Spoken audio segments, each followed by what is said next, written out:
I'm Aaron Castillo, CrossFit endurance coach for CrossFit Oakland Uptown, and we're here at Endgame Athletics, so 3 different locations. I think today what we're going to do is just kind of lead you through a typical warm-up for a track workout. This can work for warm-ups for strength and conditioning, but specifically for running. So what I brought with me today is a fellow trainee. Come on in. This is Tracy. Tracy and I train together. She's a fellow Endgame Athletics member. What's great about Tracy is that she's never actually done any of these track warm-ups before, so she's going to be learning right along with you guys. So if she has any questions, she's just going to ask me. So hopefully get a chance to explain some of the movements. The warm-ups take generally about 10 full minutes. So anywhere from 12 to say 14 different variations, or 12 to 14 different variations of exercises to warm you up. Literally from the bottom all the way up. I say they're warm-ups, but anytime you start your workout, to me, the warm-up is the workout. So it's that opportunity for you to sort of turn that dial on in your brain to say, okay, now I'm going to start warming up and working out. And you want to think about technique and form, and we'll probably get to technique and form later on, and I'll probably instruct Tracy on some of those things. You always want to start with some type of jog. Could be a 400-meter jog around the track, 200 meters, something just to get the heart rate going. But what we'll do here is 3 different jogs.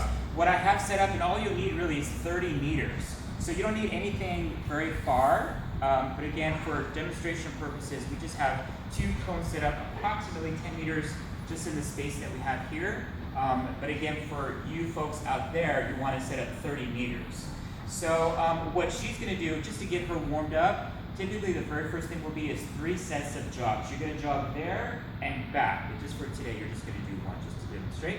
So 3 jogs there and back. Again, turn that dial on to think about technique. The shoulders are down, arms are back and forth at 90-degree angles. You want to think shin pocket. Landing on the ball of your feet, no heel striking. So let's just start with that. So let's just go to do 1. She's just going to go to the cone. Again, you're thinking 30 meters on your own, and she's just going to do that. You'll do that set 3 times. Moving on, we're going to do foot drills.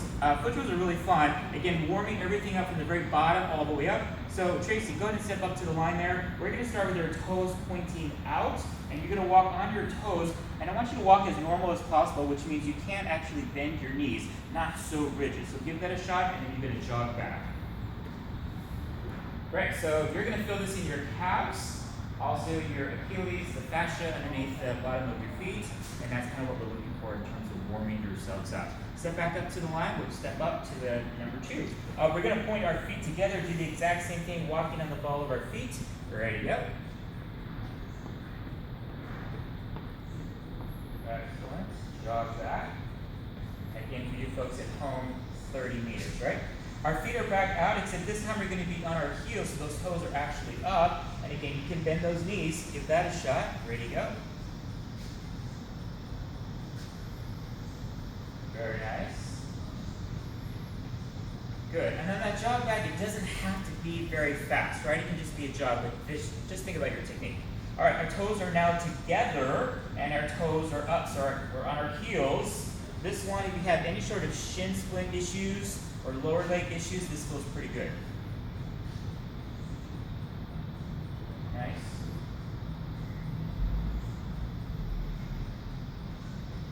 Good. Moving on, the last foot drill that we'll have, and you have a couple options here. We want to be in the sides of our feet, and you can either walk normally, or if you have an imaginary line there, you can actually cross over the imaginary line. Let's do the most complicated one, which is the imaginary line. So just cross your feet over an imaginary line. Excellent.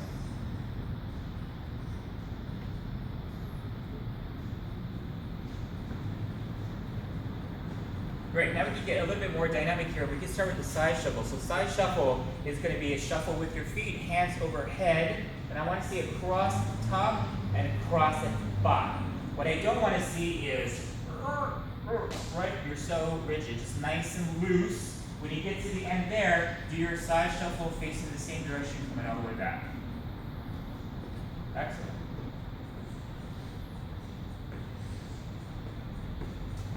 Immediately to karaoke. Karaoke is going to be hands out to the side, and it's all on the hips. And everything that we're doing here is on the ball of our feet, right? So we're just warming everything up. We transition everything that we do here into into running, light on our feet. Nice. All right, now we can slow it down even more, right? We've got the heart rate up, our temperature, body temperature is up. Now we're ready to go.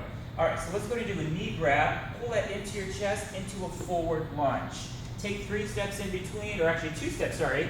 Pull that into your chest, into a forward lunge. And that forward lunge, what you don't want to do is get your feet directly behind one another because that's really unbalanced. So feel free to step out to the side so you're really, really balanced there. So again, even though we only have 10 meters here, give that a shot. 2 steps in between. Should be able to light, pull that into your chest. Great.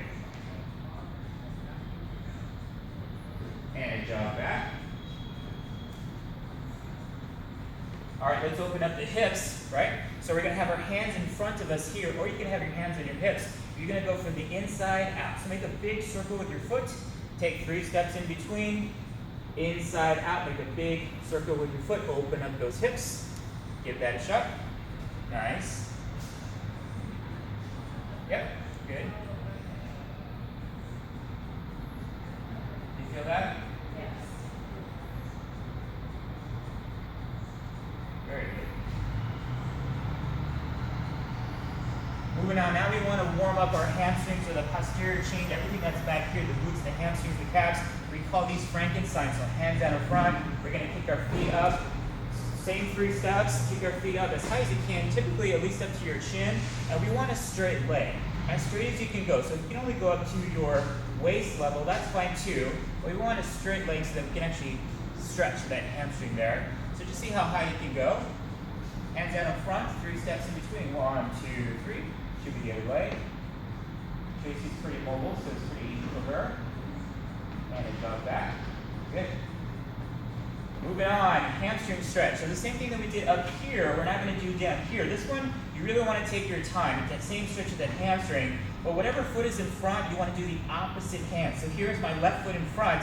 Opposite hand will be my right. I want to take some time to come all the way down and get a nice straight leg here so we get that pull in that hamstring, that leg that's behind me. You want to think about trying to get that parallel to the ground if you can. It might be a mobility issue that you can't actually do that. And if you fall over, that's okay. We're trying to work and warm up all the accessory muscles here. And again, you're going to feel this. Opposite hand to that opposite foot. Just go down till you touch that ground. 3 steps in between. Here we are, the opposite leg, opposite hand. And again, I'm feeling this just in this little demonstration here. And a jog back. Let's give that a shot, Tracy. So you start with reaching down, opposite hand to the opposite foot. Great. 1, 2, 3. Should be the other leg. And other hand. Good. And she's falling over. Like I said, it's good because we're waking everything up. So if she wants to stop herself from falling over, you got to squeeze and engage that core. Are you feeling the hamstrings? Yes. Excellent. Moving on to A skips. I know we're moving kind of fast here, but this is just for a quick video demonstration. A skips. All right, it's not skip for height. How high can we go in those skips? You want to think that the floor here is hot coals. So get your feet up off the hot coals. But I want you to be nice and loose with your arms. Don't be so compact with them. Let them go. So A skips. You want to give that a shot? There you go. Nice. Oh boy. And a jog back. Good. All right, inside skip. So the same thing in that same skip, except now we're going to touch the inside of our shoe, or think about that arch area. So same skip, we're just going to do that. Give that a shot. Same inside skip. Good. Jog back. Beautiful. So we just worked the abductors. Now we're going to work the abductors. Now we're going to do that same skip, but it's the outside of the foot. So same skip, outside of the foot. Ready to go. Good.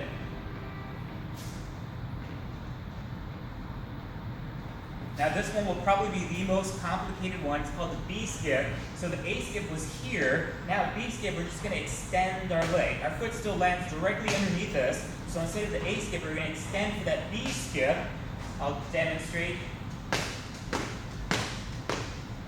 Never fails how many different fun variations that we get that people have never done this before. So we'll see how Tracy does with this. So try that B skip. Just extend and then just running arms.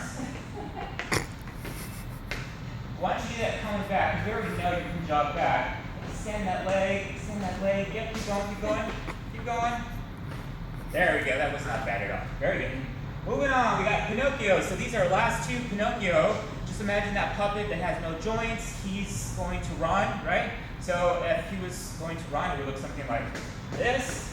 Land on the ball of our feet. What I don't want to see is letting that back go back. So in other words, we don't want to see this. Again, engage that core. That torso should be upright. Let's see how Tracy does with that. Pinocchios, running arms. There you go. Beautiful. And drop back.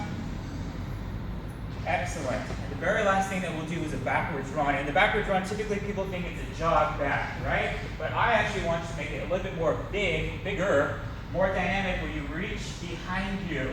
So what I want you to do is actually just reach back.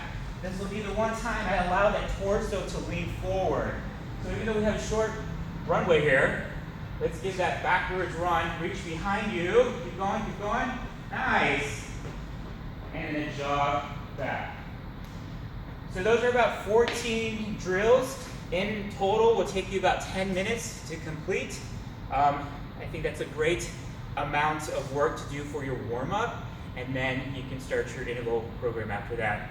Follow me on Coach_Evil on Instagram, or also on Facebook at CFO Endurance. Thanks.